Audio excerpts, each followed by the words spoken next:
ప్రభునందు ప్రియమైనటువంటి సోదర సహోదరులకు ప్రభువైన యేసుక్రీస్తు నామములో మీకు వందనాలు శుభాలు తెలియచేస్తున్నాను.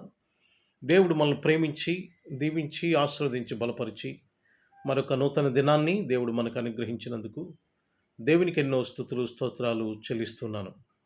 ప్రియులారా, ఈ యొక్క వీడియో షార్ట్ మెసేజ్ ద్వారా మిమ్మలను కలుసుకోవడము నేను సంతోషంగా భావిస్తున్నాను. దేవుడు నాకు ఇచ్చినటువంటి గొప్ప అవకాశమని నేను తలుస్తున్నాను.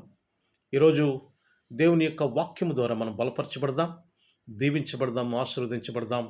మనం జీవితంలో ముందుకు కొనసాగడానికి ఇది ఒక డ్రైవింగ్ ఫోర్స్, అంటే మనం నడిపించే శక్తిగా దేవుని వాక్యము మనల్ని బలపరుస్తుంది. కీర్తనలు 144 అధ్యాయము 3వ వచనంలో ఈ మాట వ్రాయబడింది. దావీదు పరిశుద్ధాత్మ పూర్ణుడై ఈ మాట వ్రాస్తున్నాడు. యెహోవా నరులను లక్ష్య పెట్టుటకు వారు ఏపాటివారు, వారిని ఎన్నిక చేయుటకు మనుషులు ఏపాటివారు అనే మాట ఇక్కడ మనం చూస్తున్నాం. అంటే దేవుని దగ్గర పోలిస్తే మనుషులు లేక నరులు చాలా సామాన్యులు. దేవునికి అపరిమితమైన శక్తి ఉంటుంది, మనుషులకు పరిమితమైన శక్తి ఉంటుంది. మనుషుడు అన్నీ చేయలేడు, దేవుడు సమస్తమును చేయగలుగుతాడు. ఇది మానవునికి దేవునికి ఉన్నటువంటి తేడా. అలాంటి మనుషులు చాలా సామాన్యులైనప్పటికీ కూడా ప్రభువా మీరు ప్రేమిస్తున్నారు, మీరు దీవిస్తున్నారు, మీరు ఆదరిస్తున్నారు, మీరు కృప చూపిస్తున్నారు అనేటువంటి అర్థం ఇచ్చేటువంటి రీతిలో ఈ వాక్యము మనకి సెలవిస్తూ ఉన్నది. దావీదు ఈ మాటలే చెబుతున్నాడు. ప్రభువా మీతో పోలిస్తే మేము చాలా సామాన్యులం, కానీ మీరు మమ్మలను బలపరుస్తున్నారు, ప్రేమిస్తున్నారు, ఆదరిస్తున్నారని ఆ పాజిటివ్గా ఆయన మాట్లాడుతున్నాడు. ప్రియమైన సహోదరి సహోదరులారా, నిజమే, దేవునితో మనం చూస్తే మనం చాలా సామాన్యులము. ఆయన శక్తి దగ్గర మనం ఎందుకు పని చేయము? అయినప్పటికీ కూడా దేవుడు మనల్ని ప్రేమిస్తున్నాడు, ఆదరిస్తున్నాడు, దీవిస్తున్నాడు. ఆయన జ్ఞానమిచ్చి, ఆయన కృపనిచ్చి, ఆయన బలమునిచ్చి, శక్తినిచ్చి మనల్ని బలపరుస్తూ ఈ లోకంలో ఒక శక్తివంతమైన జీవితాన్ని మనం జీవించడానికి దేవుడు మనల్ని బలపరుస్తున్నాడు.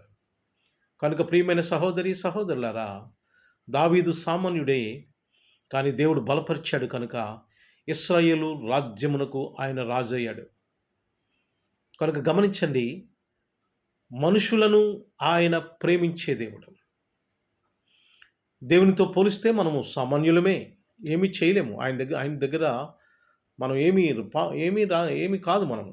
కానీ దేవుడు మనలను ప్రేమించి, దీవించి, ఆశీర్వదించి, బలపరిచి ఈ లోకంలో మనం జీవించడానికి ఏమి కావాలో అవన్నీ కూడా దేవుడు సమకూర్చి మనలను బలపరుస్తున్నారు, మనలను ముందుకు నడిపిస్తున్నారు. ఒక కవి పాట వ్రాశాడు కదా, నడిపిస్తాడు నా దేవుడు, శ్రమలోనైనా నన్ను విడువడు అనే పాట మనం వింటూ ఉంటాం.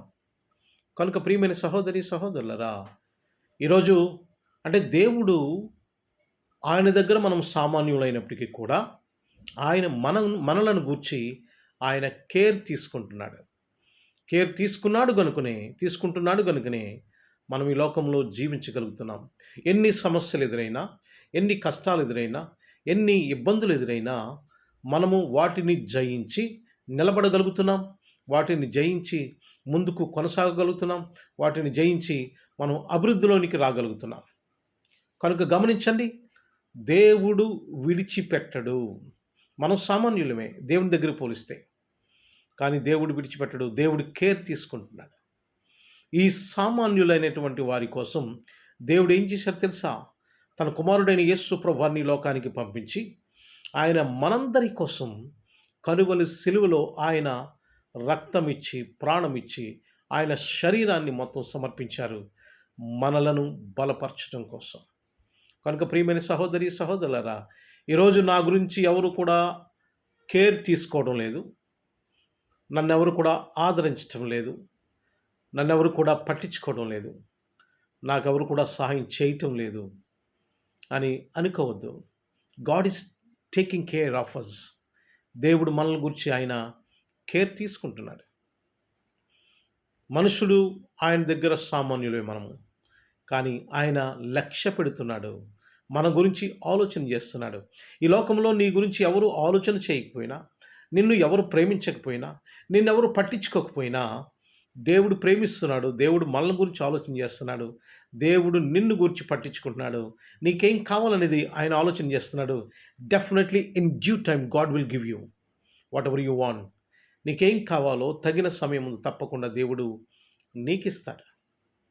కనుక ప్రియమైన సహోదరి, సహోదరులారా, మనుషులు మనల్ని ప్రేమించకపోవచ్చు.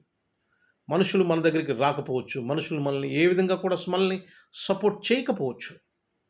కానీ దేవుడు ఉన్నాడు.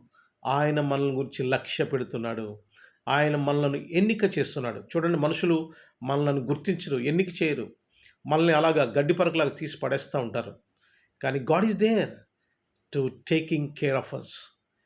మనలను గురించి ఆయన కేర్ తీసుకోవడానికి దేవుడు ఉన్నాడు అనేటువంటి సంగతి మర్చిపోవద్దు, భయపడొద్దు. మనుషులు కేర్ తీసుకున్నా తీసుకోకపోయినా దేవుడు కేర్ తీసుకుంటాడు. దేవుడు మిమ్మల్ని దీవించి ఆశీర్వదించి బలపరచునుగాక. ఆమేన్. ప్రార్థన చేసుకుందాం. నాతో మీరు తలలో వంచి కళ్ళు మూసుకోవాలని మీకు మనవి చేస్తున్నాను. ప్రేమగల మా ప్రియ పరలోకపు తండ్రి, మీ ఘనమైన శ్రేష్టమైన నామానికి వందనాలు చెల్లిస్తున్నాం ప్రభువా. ఈ నూతన దినము మా జీవితాలు మీరు అనుగ్రహించినందుకు మీకెన్నో స్తుతులు, స్తోత్రాలు చెల్లిస్తున్నాం ప్రభువా. ఈ దినమంతటిలో మీ కృప అనుగ్రహించండి, మేలు చేయండి ప్రభువా. దేవా, మా ఉద్యోగాల్లో మీరు సహాయం చేయండి నాయన. మా వ్యాపారంలో మీరు సహాయం చేయండి. మా కుటుంబాల్లో మీరు సహాయం చేయండి ప్రభువా. మా యొక్క ప్రయాణాల్లో మీరు సహాయం చేయండి ప్రభువా. మేము చేసేటువంటి నూతన ప్రయత్నాలు, ఉద్యోగమును గురించి కానీ, వ్యాపారమును గురించి కానీ, జీవితంలో స్థిరపడాలనేటువంటి ఏదైనా నూతన ప్రయత్నం మేము చేస్తున్నప్పుడు ప్రభువా, ఆ ప్రయత్నాలు మీరు దీవించమని, ఆశీర్వదించమని కోరి ప్రార్థన చేస్తున్నాను. దేవా, మీ కృపా కాపుదల అందించమని కోరుతున్నాను ప్రభువా. దేవా, ఈరోజు ఎవరైతే బలహీనులుగా ఉన్నారో దేవా, మీరు ప్రేమిస్తున్నారనే సంగతి వారు తెలుసుకొని ధైర్యపరచబడడానికి సహాయం చేయండి. ఎవరైతే అనారోగ్యంతో ఉన్నారో వారికి ఆరోగ్యం దయచేయండి ప్రభువా. ఎవరైతే ప్రభువా పేదరికంలో ఉన్నారో వారి పేదరికాన్ని తీసివేయండి. ఎవరైతే ప్రభువా నాయన మరి ఇంకా ఎవరికి చెప్పుకోలేని సమస్యలతో ఉన్నారో వారి గురించి ప్రార్థన చేస్తున్నాను. యేసు నామములో గొప్ప విడుదల దయచేయండి. ఎవరైతే నాయన రుణ సమస్యల్లో ఉన్నారో ఆ రుణ బాధల నుంచి వారిని తప్పించమని కోరి ప్రార్థన చేస్తున్నాను. దేవా, ఎవరైనా నూతనంగా ఏదైనా చేయాలని ప్రయత్నాలు చేస్తూ ఉంటే ఆ ప్రయత్నాలు దీవించండి. ఉద్యోగం లేని వారికి ఉద్యోగం దయచేయండి.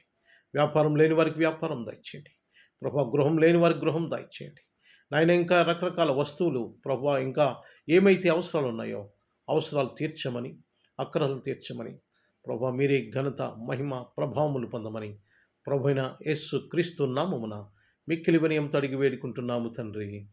Amen, amen, amen. God bless you all. Have a good day.